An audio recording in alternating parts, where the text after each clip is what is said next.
Hey, hi there. Well, if you're wondering what I'm doing, I'm trying to water my plants, trying hard to keep them alive.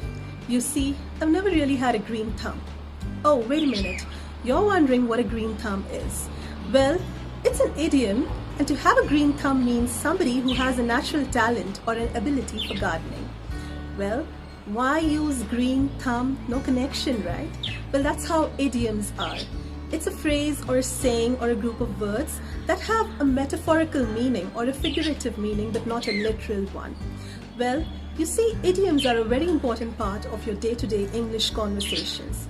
And even if you don't tend to use them as frequently as native speakers, having a good understanding of idioms will show that you have a deeper familiarity with the language and a better comprehension of English.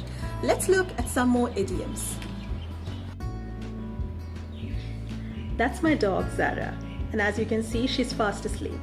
And that reminds me of our next idiom, let sleeping dogs lie.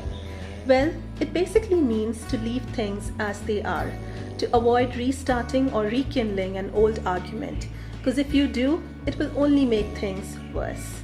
Just like in the case of my dog, let her sleep for as long as she can. Well, that's the Indian elephant god, Ganesha.